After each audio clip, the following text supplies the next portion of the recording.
Grandes maravilhas do mundo.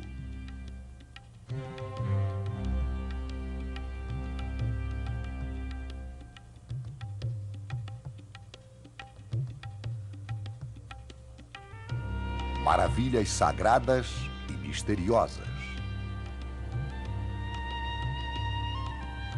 A espécie humana existe há mais de 50 mil anos.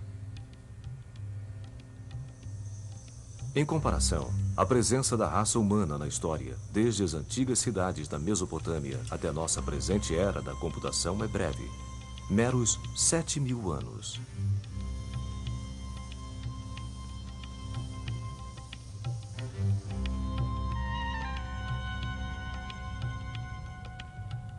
Mas tanto quanto conseguimos traçar a história dos seres humanos, em qualquer lugar onde há algum traço de sua permanência na Terra, nós encontramos lugares sagrados,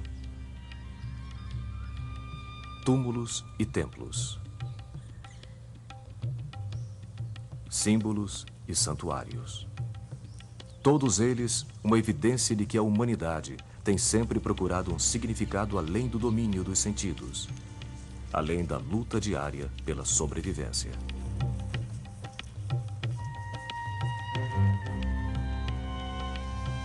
Esta é a história de 6 maravilhas sagradas. 6 lugares que testemunham o poder do espírito humano.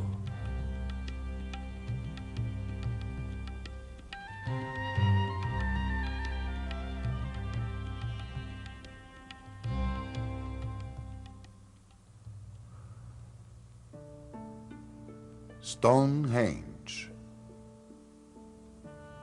Construções de pedra de significado indecifrável podem ser encontradas por todas as ilhas britânicas.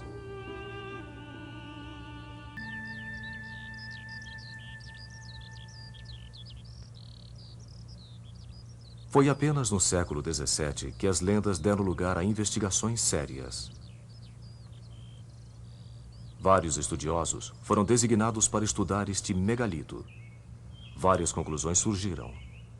Stonehenge foi um templo romano.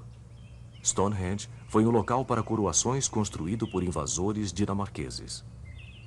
Finalmente, em 1740, o estudioso John Aubrey, talvez o primeiro verdadeiro arqueólogo da Inglaterra, concluiu que Stonehenge havia sido um templo dos druidas, uma poderosa seita religiosa celta que existiu na Inglaterra 5 séculos antes de Cristo.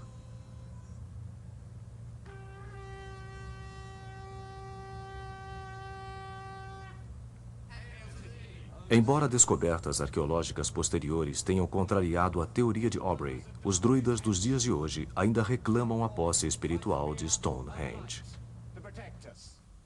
Hail to thee, O sun, resplendent in full power. Hail to thee, O sun. Basicamente, os druidas fazem suas adorações ao ar livre, onde eles estão em contato com a terra, a natureza, e o céu e as estrelas, se for de noite, ou o sol, se for de dia. E acreditam que Deus, ou o divino, se manifesta na natureza. Hail to thee, O earth, the womb of all life. Na minha opinião, Stonehenge é um templo. Um lugar onde eu posso ir e dar graças ao Deus ou deusa, ou seja lá como for que você chame a coisa que nos deu a vida. And now, to close our circle, Stonehenge pode realmente ter sido usado como um templo pelos druidas ou romanos, ou algum outro povo cuja identidade se perdeu na história. Mas eles não foram seus criadores. Pesquisas modernas chegaram a uma conclusão extraordinária sobre Stonehenge.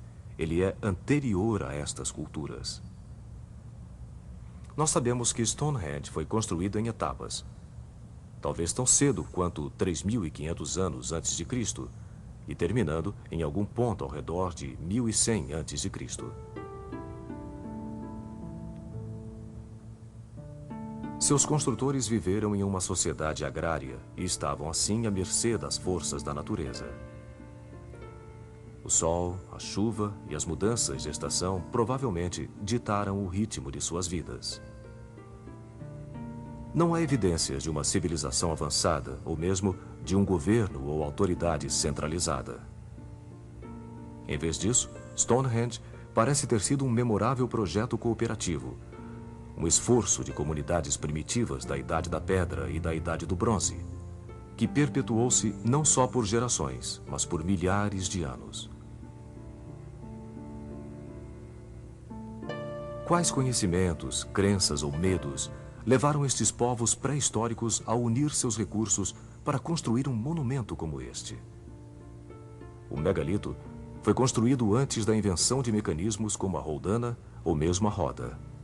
Para suas escavações, os construtores tinham apenas ferramentas rústicas. Para mover as pedras, eles apenas tinham troncos e cordas feitas de pelo de animais. E mesmo assim, em uma fase da construção de Stonehenge, as pedras de arenito cinzento usadas como matéria-prima, algumas pesando até mesmo 4.000 quilos, foram trazidas das montanhas Preseli, em Gales, para o local, quase 400 quilômetros de distância. Acredita-se que isto possa ter levado 100 anos e que foi necessário o esforço combinado de milhares de pessoas para realizar a tarefa.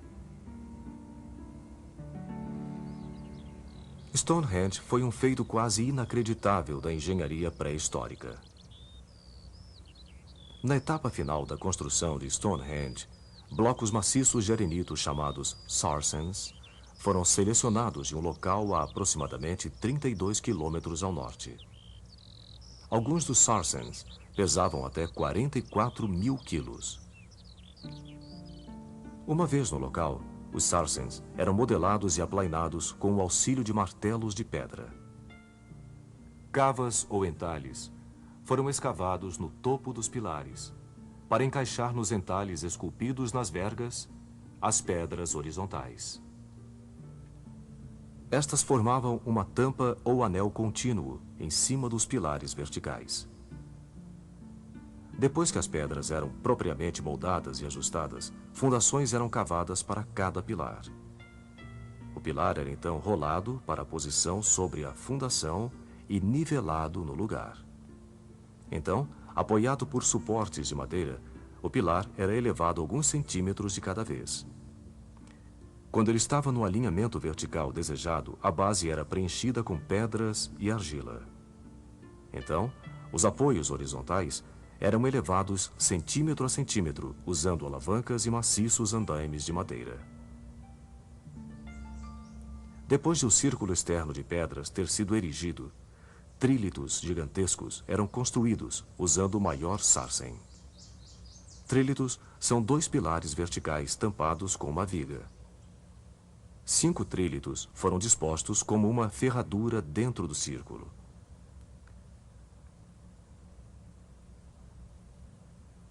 A colocação de várias pedras afastadas deu vazão a uma considerável especulação hoje em dia. Terá sido Stonehenge algum tipo de grande calendário solar ou modelo astronômico? Stonehenge pode ter sido criado para medir o ano solar a fim de identificar a época mais adequada para plantar e colher. Ou mesmo para prever eclipses do Sol ou da Lua. Assim como todas as teorias sobre Stonehenge, existem evidências, mas não provas. De fato, durante toda a sua existência, Stonehenge pode ter servido para vários propósitos religiosos e políticos, científicos e mágicos.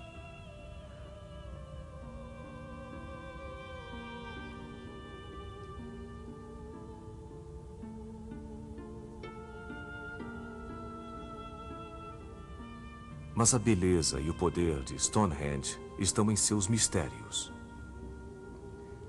Ironicamente, à medida que nossos conhecimentos sobre Stonehenge aumentam, também aumentam nossas dúvidas sobre seus criadores, seu mundo e o que eles podem nos dizer sobre nós mesmos.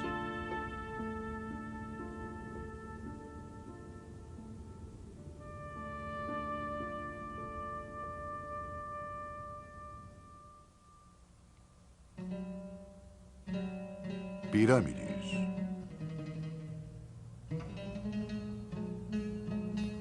Há mais de 2000 anos, geógrafos na Grécia Antiga catalogaram as 7 maravilhas do mundo.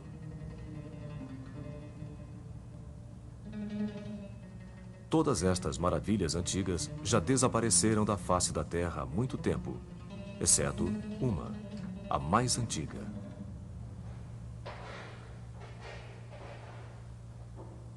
Através de um corredor escuro que nos leva ao passado, uma trilha nos guia até a câmara funerária de um rei-deus.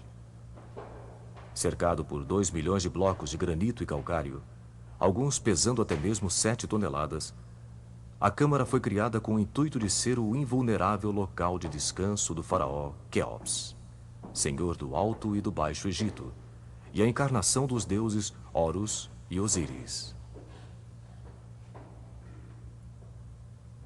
Este é seu túmulo.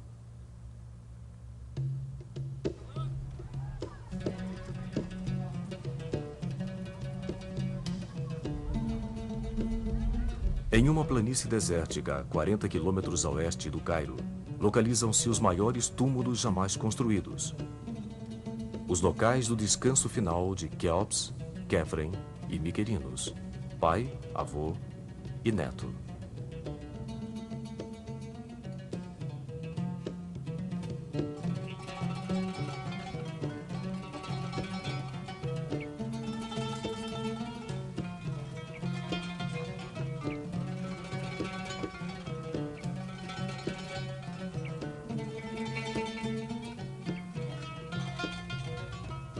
O rio Nilo. Suas águas sustentam a vida e deram origem à civilização que tornou possível a construção das pirâmides.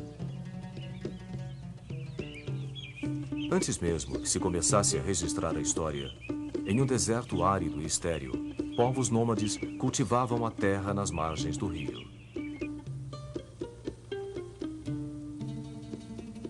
Enchentes anuais fertilizavam seus campos com o rico sedimento do leito do rio.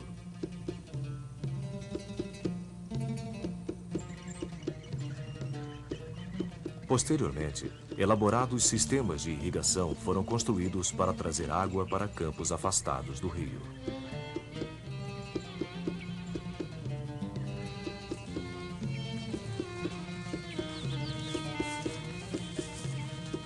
Começou a se formar uma sociedade de governo centralizado, uma hierarquia de reis, cortesãos, oficiais e estudiosos que presenciaram o nascimento de uma nação com o conhecimento e a imaginação para criar maravilhas diferentes de qualquer outra que o mundo já tivesse visto.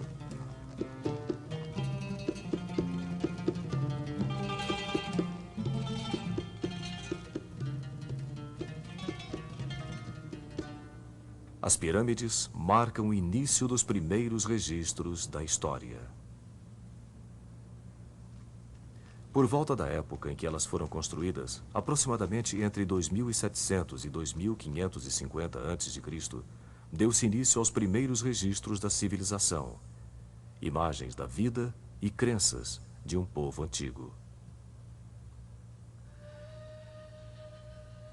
Os antigos egípcios acreditavam na imortalidade. Eles pensavam que sua civilização duraria para sempre. Nas paredes dos túmulos e templos funerários, as imagens de vida após a morte. Uma vida que eles acreditavam que seria bem parecida com a vida na Terra, apenas de alguma forma mais longa e mais confortável.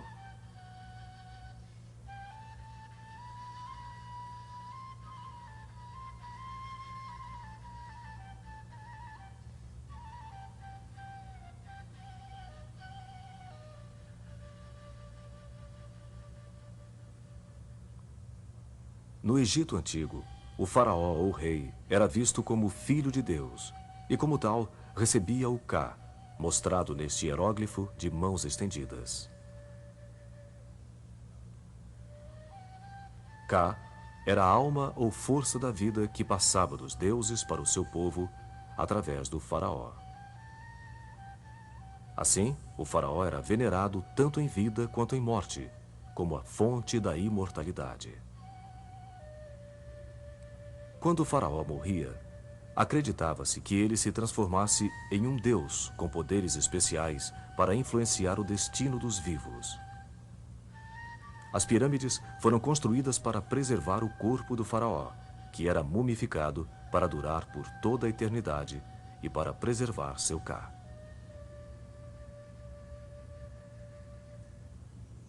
As pirâmides eram uma estrutura central de complexos funerários maiores que incluíam templos onde os vivos podiam adorar e fazer oferendas para estátuas dos reis deuses falecidos.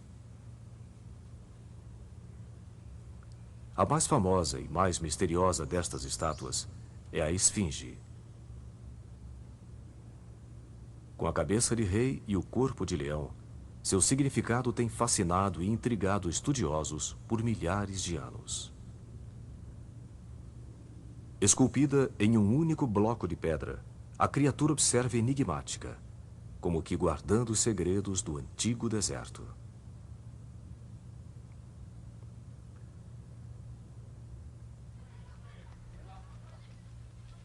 Nem mesmo as maiores catedrais da Europa conseguem igualar-se ao impressionante tamanho das pirâmides. Cada lado da Grande Pirâmide é maior do que 7 campos de futebol. Sua base cobre mais de 32 hectares e ela ultrapassa a altura de um arranha-céu de 40 andares.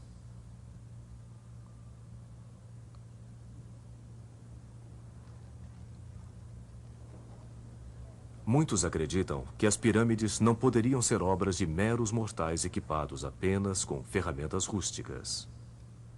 Em vez disso, como muitos dizem, os deuses em pessoa, ou mesmo visitantes de outro planeta, devem ter dado uma ajuda na construção.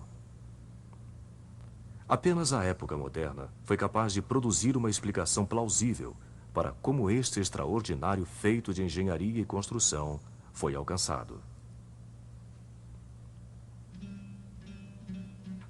Primeiramente, foi escolhido um local que tivesse um terreno sólido o bastante para suportar o imenso peso da pirâmide. Então, a área foi analisada de forma que os 4 lados da pirâmide ficassem perfeitamente orientados de acordo com os 4 pontos cardeais. Para nivelar as fundações, uma grade de trincheiras foi construída. Água, despejada dentro das trincheiras, foi usada como nivelador. Uma corda foi esticada entre 2 postes de igual altura, colocados de maneira a tocar a água. O chão foi então nivelado até que varas de mensuração mostrassem que a superfície estava paralela às cordas. Algumas das pedras de calcário eram provenientes de uma pedreira no local de construção. Outras foram cortadas das margens do Nilo e trazidas para o local por barcas. As pedras eram então puxadas sobre toras de madeira até o local de construção. Rampas imensas foram construídas para servir como caminhos para os enormes blocos. Até 200 homens podem ter sido usados para arrastar com arreios um único bloco que poderia pesar mais de 7.500 quilos. Rampas íngremes tornavam possível o acesso aos níveis mais altos da pirâmide. Depois da pedra final ser colocada sobre a última fileira de pedras, pedreiros revestiam o exterior com camadas de um fino calcário branco, deixando a superfície lisa e brilhante. Um fragmento do calcário ainda pode ser visto no topo da pirâmide de Khafre. Acreditou-se por muito tempo que as pirâmides haviam sido construídas por escravos. De que outra forma poderiam ter sido recrutados tantos trabalhadores para esta tarefa prodigiosa? Mas hoje, egiptólogos acreditam que os trabalhadores não eram escravos, e sim camponeses organizados em times ou turmas. Eles trabalhavam em turnos por vários meses a cada ano, através das décadas necessárias para terminar o projeto. Eles trabalhavam motivados porque viam neste cansativo e árduo trabalho uma elevada vocação, uma oportunidade de servir seus reis que se tornariam deuses.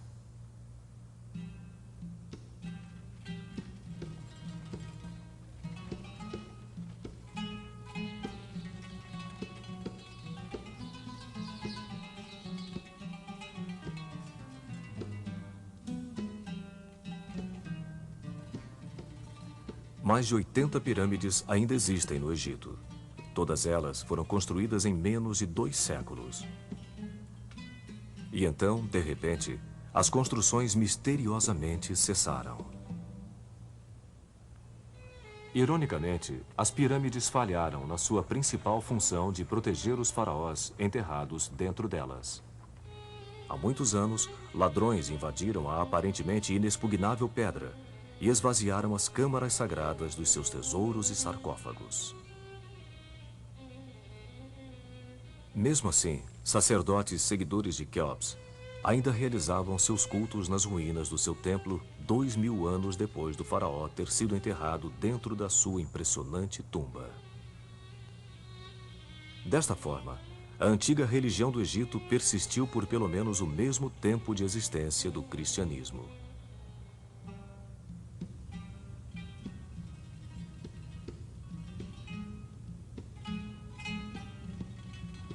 Embora as pirâmides tenham sido invadidas e saqueadas tanto por imperadores e sultões quanto por ladrões comuns, e embora sua brilhante superfície branca tenha sumido há muito tempo, seu poder e mistério permanecem inabaláveis.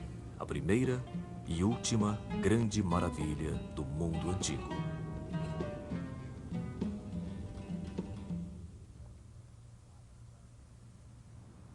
Hagia Sophia. Por mais de 1000 anos, ela foi a cidade mais importante do mundo. A maior, mais rica e mais poderosa.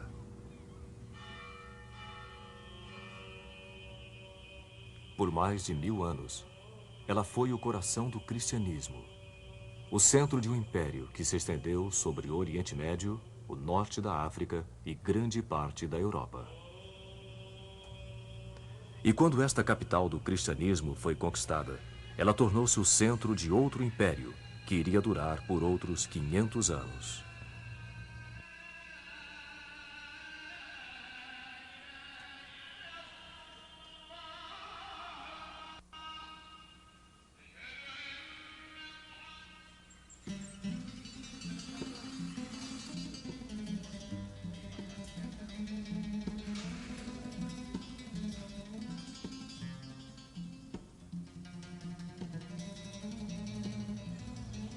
Nesta cidade, onde o oeste e o leste se encontram, onde as culturas de 3 continentes floresceram, há um monumento que resume toda a glória, o conflito e a história de 16 séculos. A cidade é Constantinopla, atualmente chamada de Istambul, na Turquia. E o monumento é Hagia Sophia.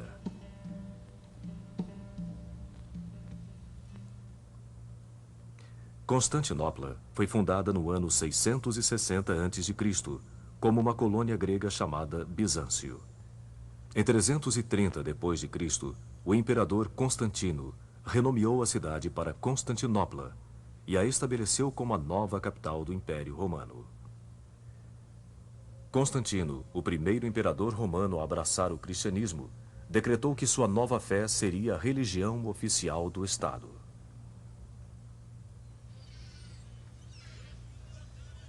E como a cidade de Roma retrocedera à insignificância, Constantinopla, estrategicamente localizada na encruzilhada de 3 continentes, tornou-se o centro comercial, político e religioso do mundo.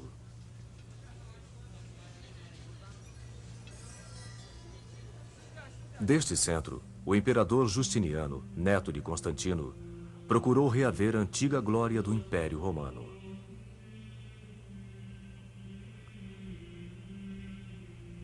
Na sua capital, Constantinopla, ele ergueu a maior construção fechada do mundo, a Igreja da Divina Sabedoria, Hagia Sophia.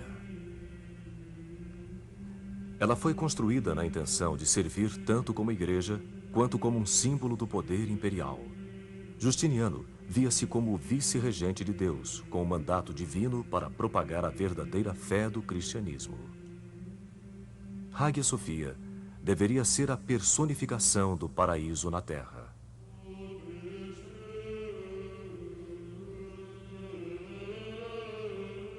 Nenhuma despesa foi poupada para este imponente empreendimento. Uma força de trabalho de 10.000 homens foi reunida, incluindo os melhores pedreiros, arquitetos, artesãos e artistas de mosaico do mundo.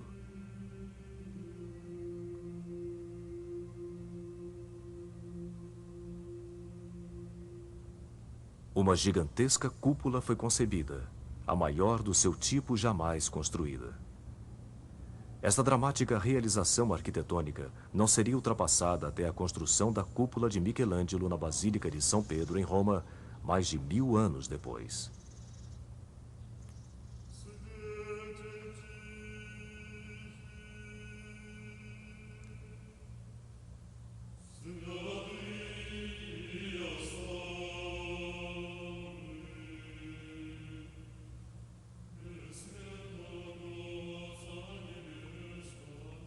As paredes internas e os pisos foram revestidos com mármore e outras pedras trazidas de todos os cantos do Império e de fora deste, como Egito, Líbia, Grécia e Bretanha.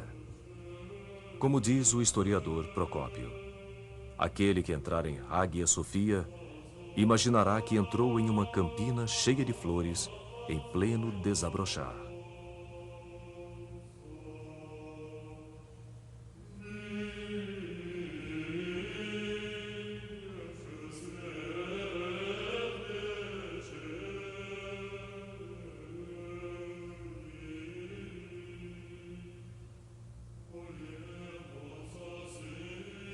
Iniciada em 532 d.C., a igreja estava pronta para celebrações em menos de 6 anos.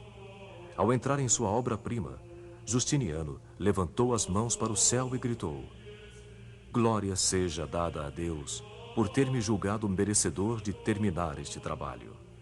Salomão, eu vos superei."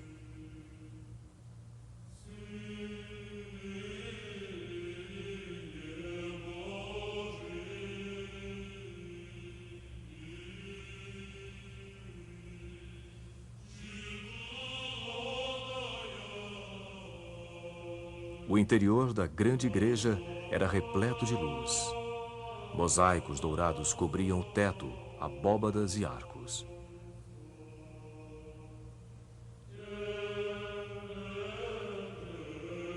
Disse que a cúpula pairava como se suspensa por uma corrente do céu.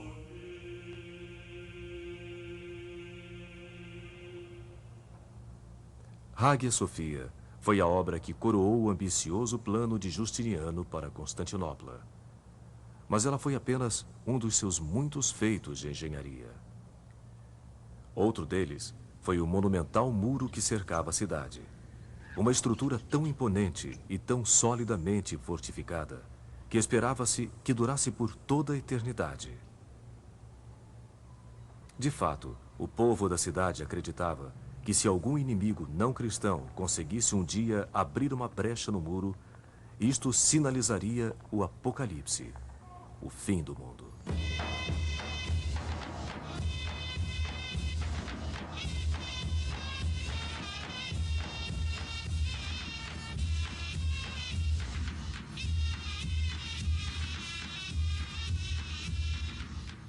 O muro protegeu Constantinopla por quase 1000 anos.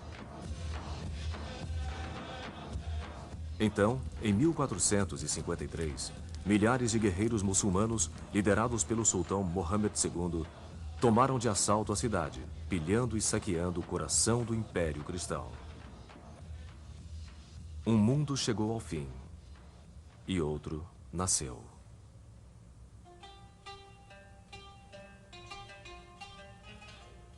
Os cidadãos de Constantinopla refugiaram-se em Hagia Sophia, rezando por sua salvação.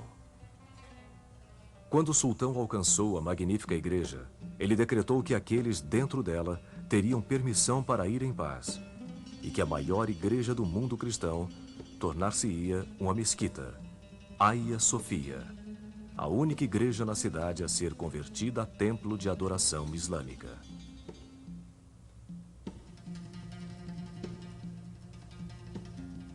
Um local para orações foi erigido no lugar do altar cristão, voltado para leste, em direção a Meca, a cidade sagrada da religião islâmica.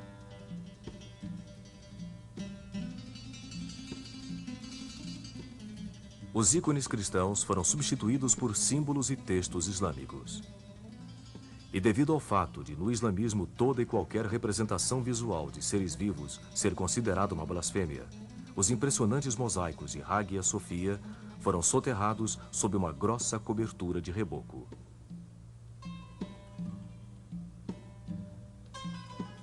Por quase 5 séculos, Hagia Sophia permaneceu como um templo muçulmano, e seus inestimáveis mosaicos e outros trabalhos de arte cristã praticamente perderam-se na memória. Então, em meados do século XIX, o sultão reinante ordenou uma restauração da mesquita. Foi um arquiteto seu que descobriu as imagens cristãs perdidas há tanto tempo. Quando ele mostrou sua descoberta ao sultão, o sultão lamentou que a lei islâmica proibisse tais imagens. Em um rasgo de lucidez, ele ordenou ao arquiteto que recobrisse as imagens para que elas pudessem ser novamente redescobertas se algum dia houvesse uma época mais adequada.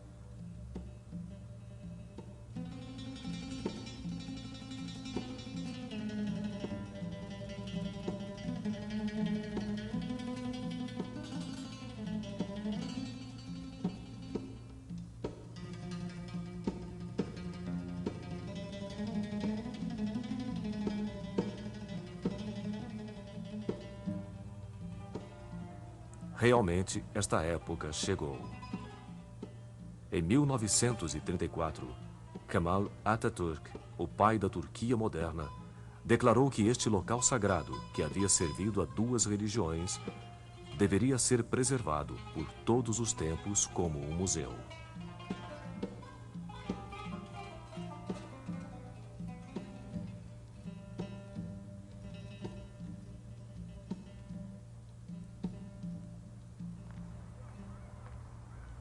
Hoje, Hagia Sophia, a Igreja da Divina Sabedoria, ou Hagia Sophia, orgulho dos sultões, ainda se impõe sobre a grande cidade.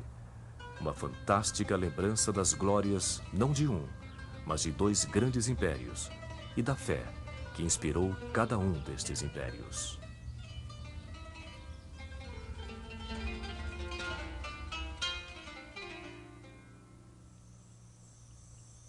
Borobudur.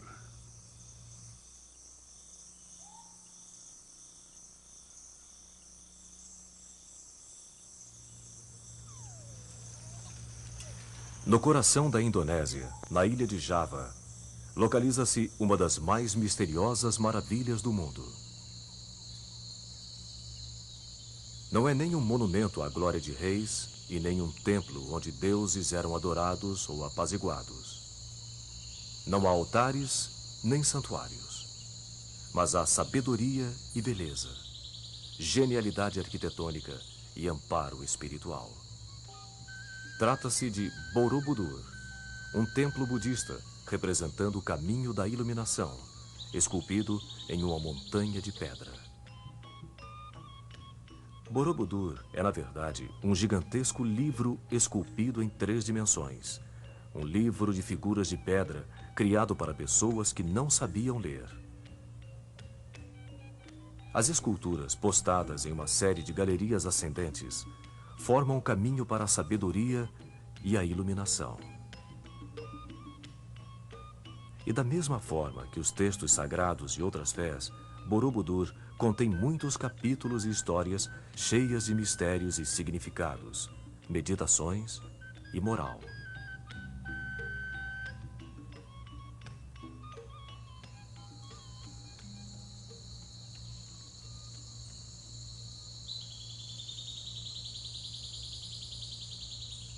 A construção de Borobudur, que durou 70 anos, começou por volta do ano 760 d.C.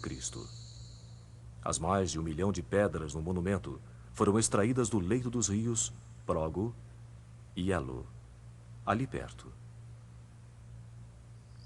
As pedras encaixam uma nas outras perfeitamente, sem o uso de argamassa, um feito de engenharia e arquitetura comparável à construção das pirâmides egípcias.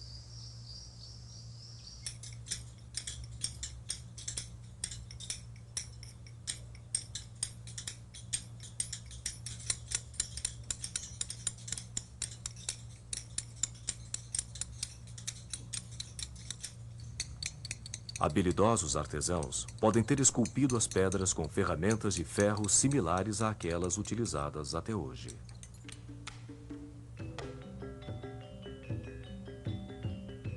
Na verdade, sabemos muito pouco sobre a vida daquelas pessoas que criaram Borobudur. Mas as pedras esculpidas nos dão algumas dicas. Aparentemente, as pessoas eram prósperos fazendeiros. A terra fértil, que mudou muito pouco através dos séculos, deu-lhes uma rica recompensa.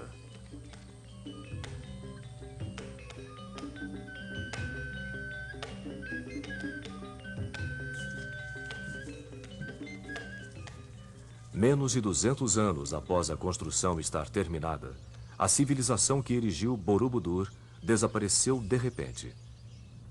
Registros posteriores referem-se a alguma grande calamidade, talvez um terremoto ou uma feroz erupção vulcânica. A verdejante selva rapidamente reivindicou Borobudur, escondendo seu esplendor pelos 1000 anos seguintes. Ele foi redescoberto por um engenheiro holandês em 1814. 200 homens passaram 6 semanas para desbastar as plantas que haviam coberto a montanha.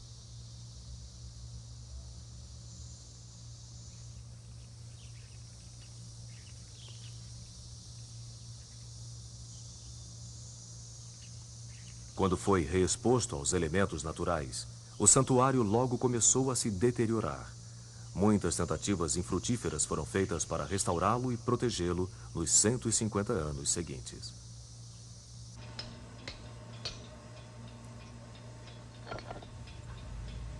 Finalmente, em 1973, o governo da Indonésia patrocinou uma bem-sucedida recuperação, que levou 10 anos e custou 25 milhões de dólares, preservando Borobudur por muitas gerações ainda por vir.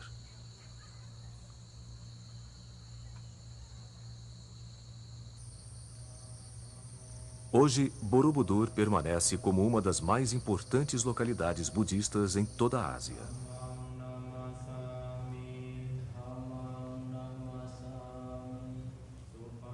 O budismo é a filosofia e maneira de vida ensinadas pelo príncipe Siddhartha Gautama, nascido na Índia por volta de 620 a.C. Ele pregou as virtudes da moral, paciência, esmero, meditação e sabedoria, a fim de alcançar a iluminação e, assim, libertar-se do sofrimento.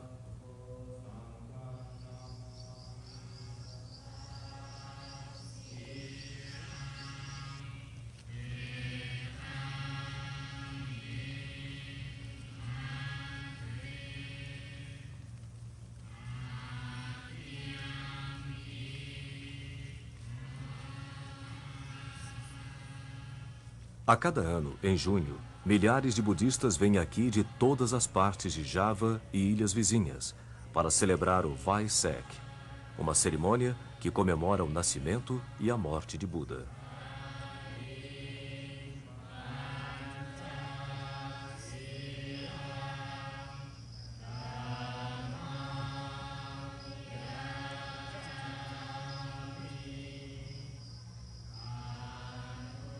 Na noite de lua cheia, eles se juntam para entoar preces conjuntas.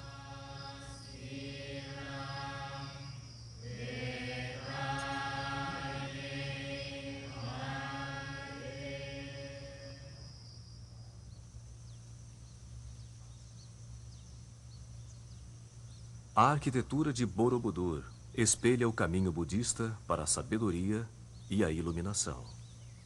De longe, o perfil de Borobudur parece um monumental stupa, um sepulcro sagrado, contendo os restos de alguém que tenha alcançado a iluminação. Um stupa é uma forma sagrada para o budismo, assim como a cruz para os cristãos.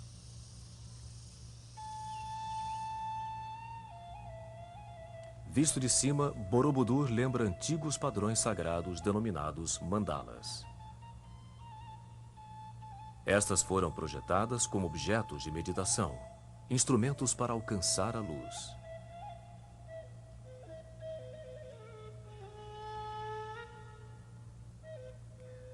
Significativamente, não se pode enxergar o topo de Borobudur de sua base, assim como não se pode perceber o fim de uma jornada espiritual sem antes dar os primeiros passos.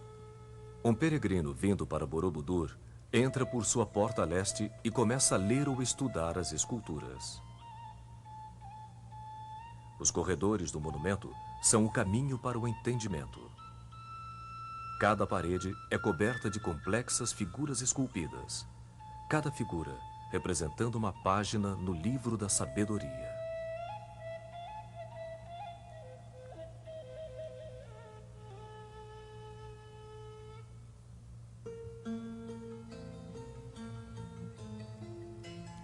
O primeiro livro mostra as paixões e desejos mundanos. É povoado por reis, príncipes, vilões e demônios, ogros e ninfas.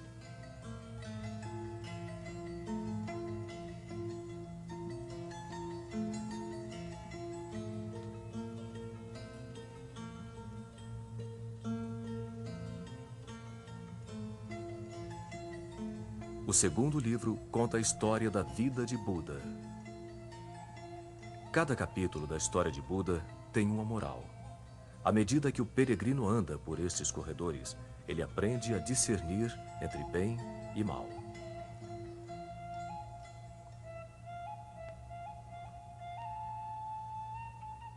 O terceiro livro é sobre as viagens de Sudana, um rapaz em busca de conhecimento e luz. Talvez um representante de todos os peregrinos que gostariam de conhecer o caminho de Buda.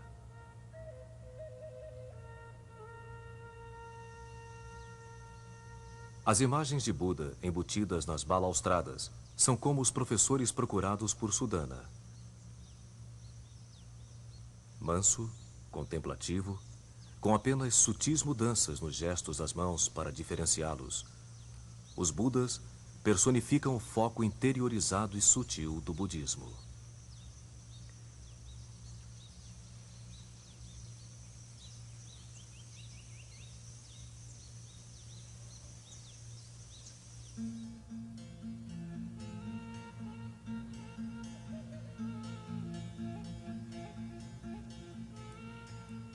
Quando o peregrino absorve o ensinamento e a sabedoria de Borobudur, ele passa pelo portão final, passando dos corredores estreitos das galerias para um amplo espaço aberto no topo da montanha sagrada. Como se estivesse deixando um mundo de limitações e mergulhando em outro, de infinitas possibilidades.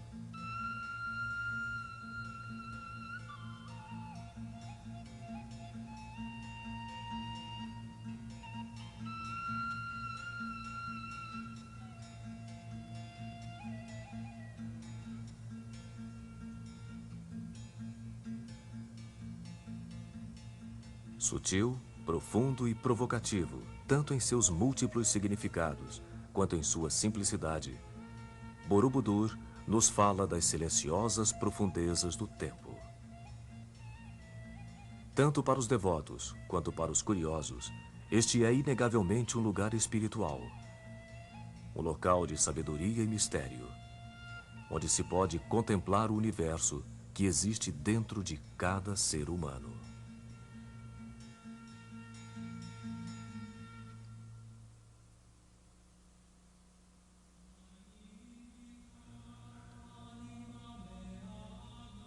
Basílica de São Pedro.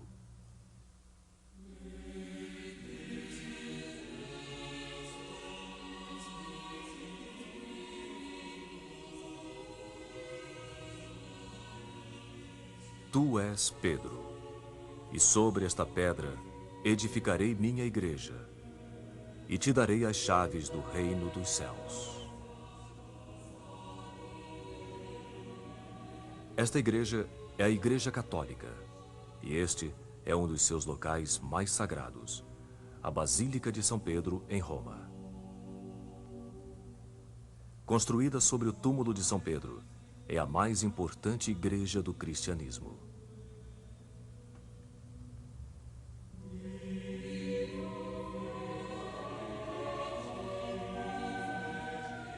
A história de São Pedro começa com um simples pescador no mar da Galileia.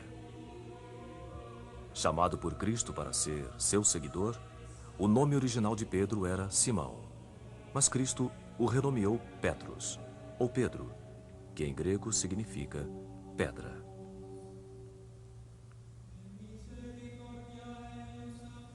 Ele deixou tudo o que conhecia, casa, família e segurança, para seguir Jesus.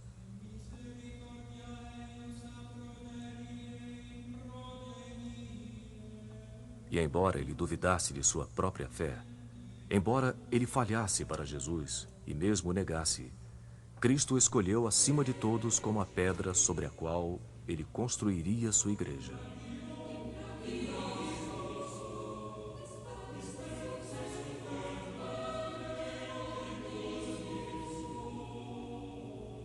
Na história de São Pedro, encontramos as mensagens básicas da crença cristã.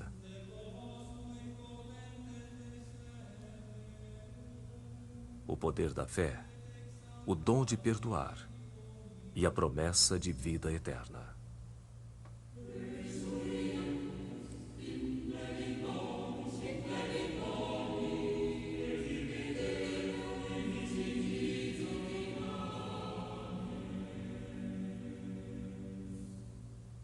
Como Jesus, Pedro foi perseguido, aprisionado e crucificado. Na arena romana do imperador Nero, em uma demonstração final de humildade a Jesus, Pedro pediu para ser colocado de cabeça para baixo na cruz.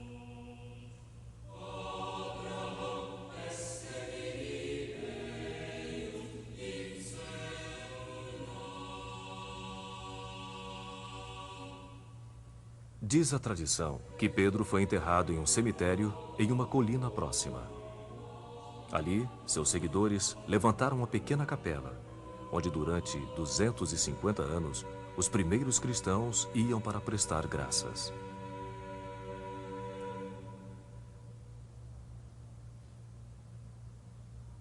No século IV depois de Cristo, Constantino, o primeiro imperador cristão do Império Romano, construiu uma igreja no local da sepultura. Esta igreja permaneceu lá por 12 séculos. Então, no início do século XVI, o Papa Júlio II decidiu construir uma nova igreja e demoliu a Basílica de Constantino.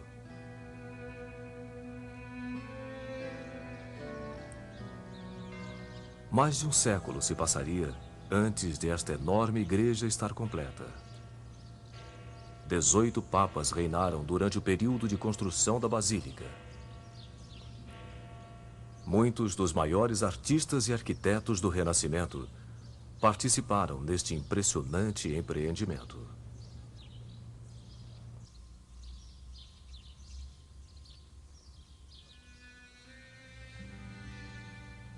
O trabalho de Michelangelo, juntamente com o do escultor Bernini, é o mais fortemente relacionado com a Basílica.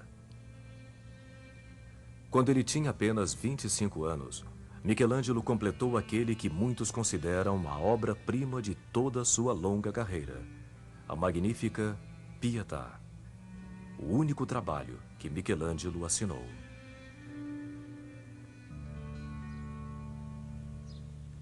Aos 72 anos, Michelangelo retornou à Basílica como seu mais importante arquiteto.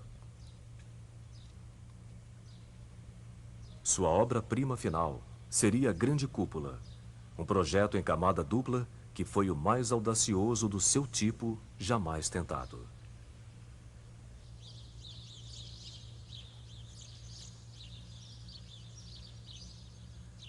A Basílica de São Pedro foi consagrada em 1626, 120 anos após os primeiros desenhos terem sido feitos. Logo depois, Bernini começou a adição da impressionante piazza, ou praça, elíptica em frente à igreja. O projeto de Bernini emoldurou a praça com imensas colunas quádruplas, formando dois braços que parecem abraçar todos os que entram na praça. No centro da praça fica o grande obelisco egípcio de Heliópolis, trazido para Roma no ano 37 depois de Cristo. O obelisco anteriormente ficava na Arena de Nero E acredita-se que São Pedro tenha sido crucificado à sua sombra.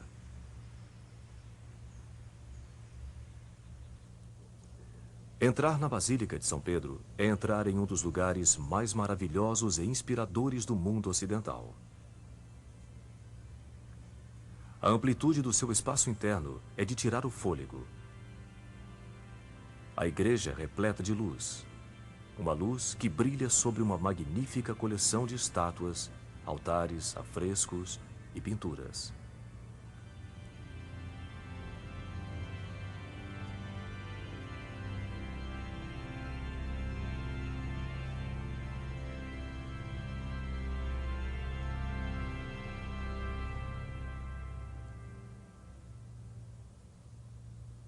Nenhuma é mais impressionante do que a Cátedra Petri de Bernini, o trono de São Pedro glorificado.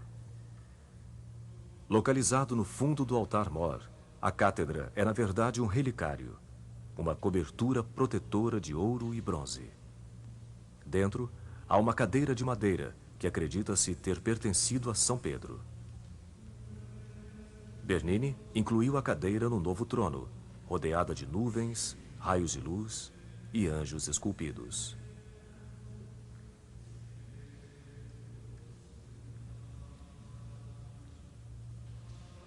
A Cátedra Petri é lindamente emoldurada por um soberbo baldaquino, ou dossel. Ele cobre o altar mais alto, de onde apenas o Papa pode rezar a missa. Elevando-se à altura de um prédio de 8 andares, o dossel foi artesanalmente feito a partir de 90 toneladas de bronze.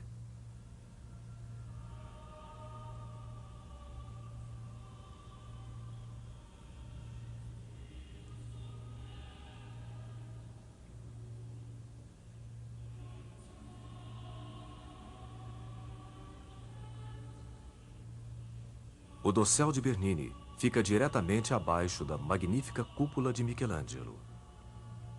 Com mais de 150 metros de altura e quase 50 metros de diâmetro, a cúpula é uma das maiores estruturas do seu tipo no mundo. O sol flui através de suas janelas e preenche a igreja abaixo com uma luz que só pode ser descrita como sagrada.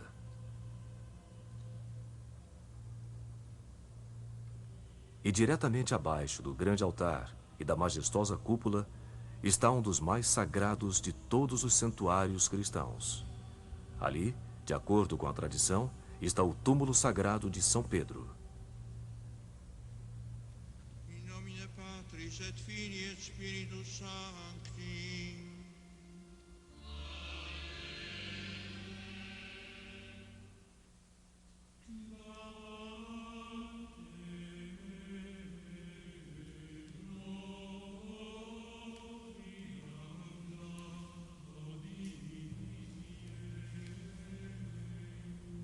Não há melhor hora para testemunhar a grandiosidade da Basílica do que durante uma missa celebrada pelo Papa.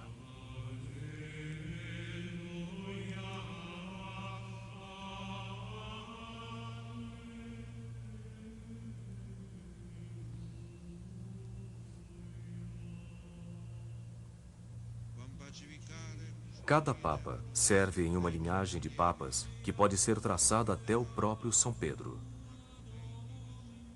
O Papa é tanto o bispo de Roma quanto o principal professor da fé. Para os católicos, ele é o último intermediário entre homem e Deus, um símbolo vivo da Igreja.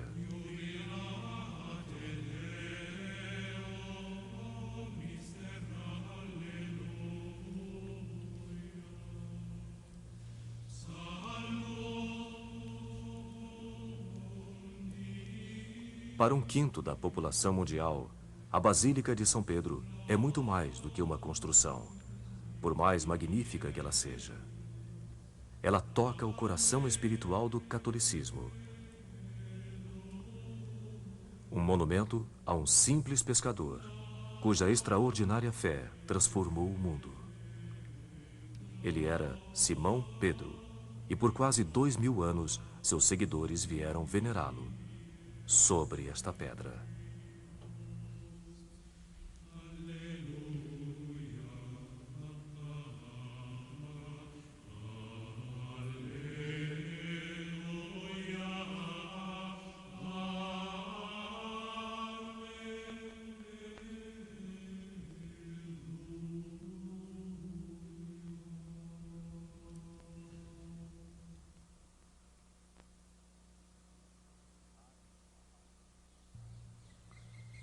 Taj Mahal.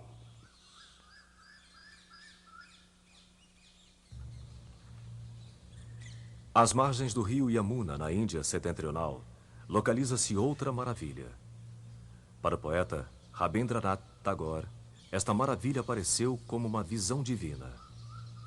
Ele escreveu: ainda que esmeraldas, rubis, pérolas devam falecer, ainda uma solitária lágrima penderia da face do tempo na forma deste Taj Mahal.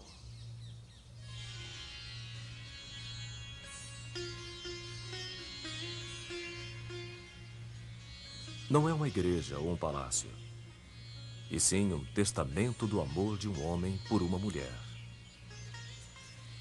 É um túmulo feito por um rei para sua amada rainha.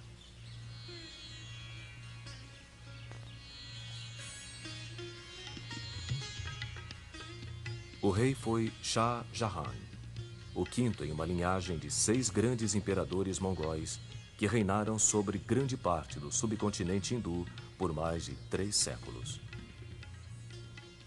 Entre 1526 e 1857, os mongóis formaram um império que rivalizou com os impérios da Europa em tamanho e riqueza.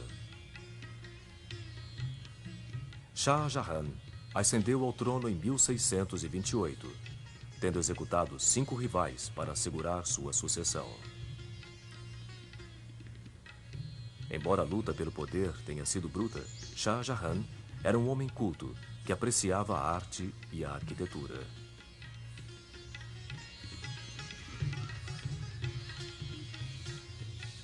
Ele supervisionou a construção de palácios e cidades inteiras por todo o seu império. Mas sua maior obra foi inquestionavelmente o Taj Mahal.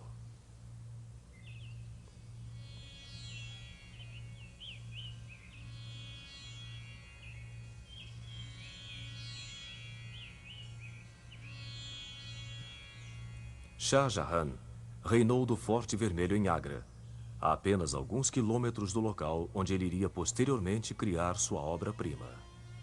Aqui, dentro do Palácio Real, músicos tocavam continuamente em cada cômodo, para que, de onde quer que estivesse, o imperador ouvisse música.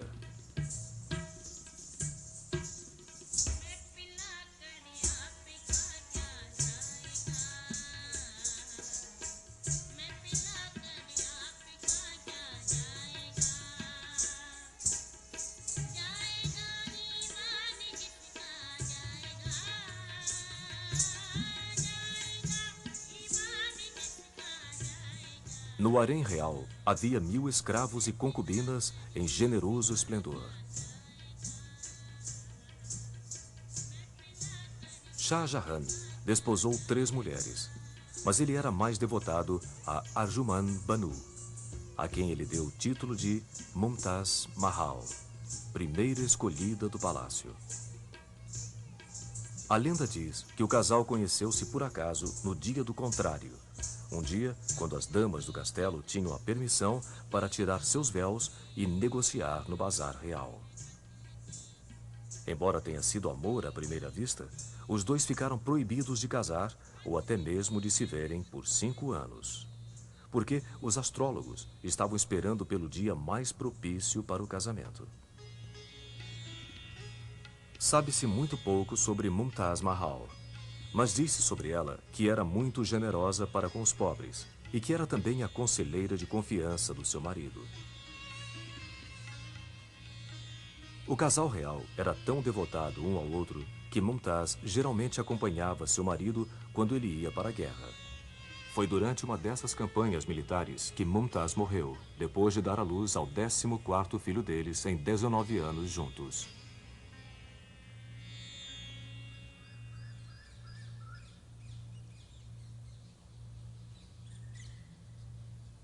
Na hora da sua morte, ela pediu a Jahan que construísse para ela um monumento de tal perfeição que ninguém que o visse poderia duvidar do poder do amor que os unira. Após a morte de sua esposa, Jahan, cego de dor, trancou-se em um quarto durante 8 dias. Disse que, quando ele saiu, estava menor. Ele estava curvado como um velho, e seu cabelo havia ficado branco.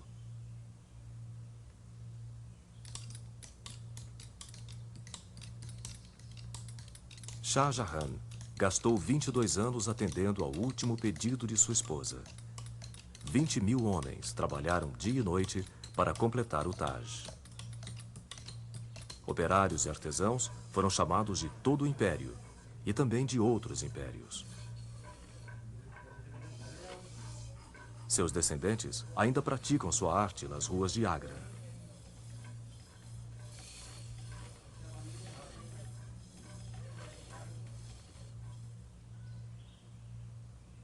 Estranhamente, a identidade do arquiteto do Taj Mahal permanece um mistério, embora muitos creiam que o próprio Shah Jahan teve o papel mais importante no projeto.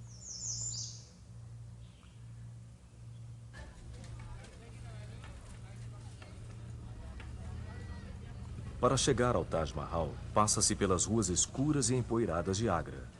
Um cenário que mudou muito pouco com o passar dos séculos.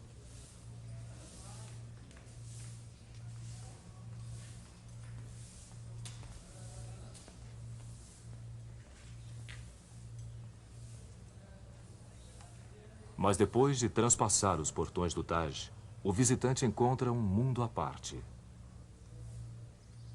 O portão vermelho, na entrada principal, tem 35 metros de altura. E sua porta é moldada de 8 diferentes tipos de metal. Após o portão vermelho, há um oásis no deserto. Os Jardins do Taj.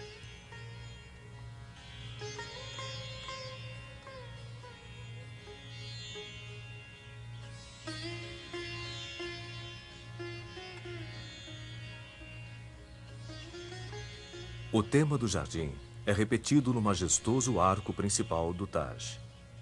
Pois em um mundo de calor e poeira, flores e água fresca oferecem uma promessa de paraíso.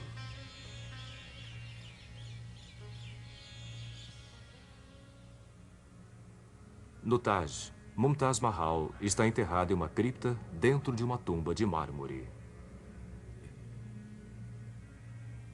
Enquanto Shah Jahan viveu, religiosos guardaram vigília sobre o túmulo de Mumtaz, e música sagrada tocava todo o tempo.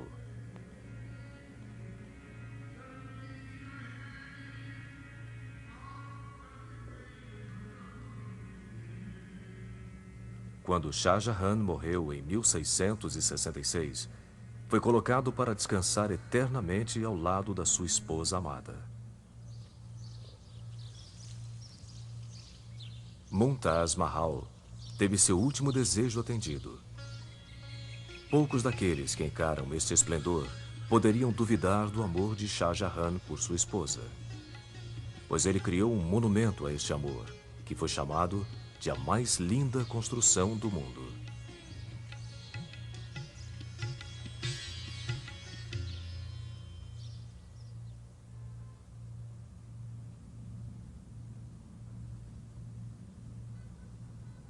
A necessidade humana de explicar os mistérios da vida encontrou expressão em monumentos de estonteante beleza e poder.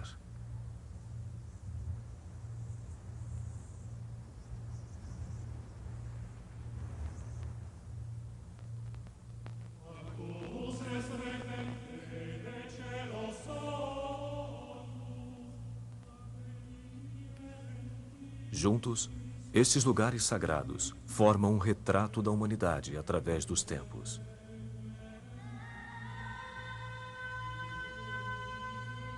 E embora as crenças e culturas que inspiraram estes monumentos sejam diversas, uma linha comum as une.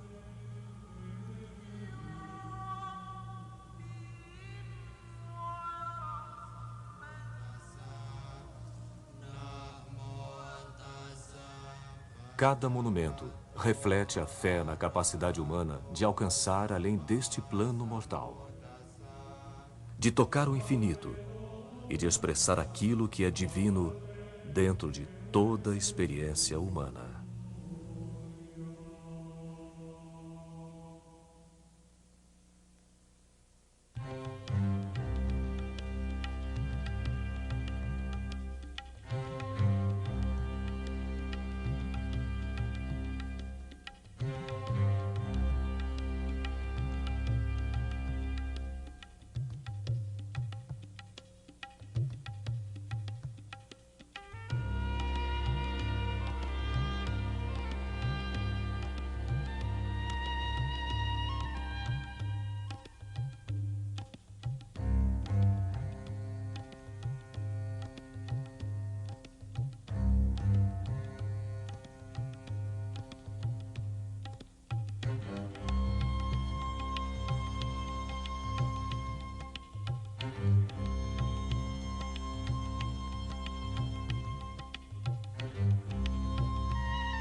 If you're looking for an airline that flies to the great wonders of the world, you could say we have it covered. Because Lufthansa flies to 180 cities in 82 countries around the world. Lufthansa, worldwide and worldwise.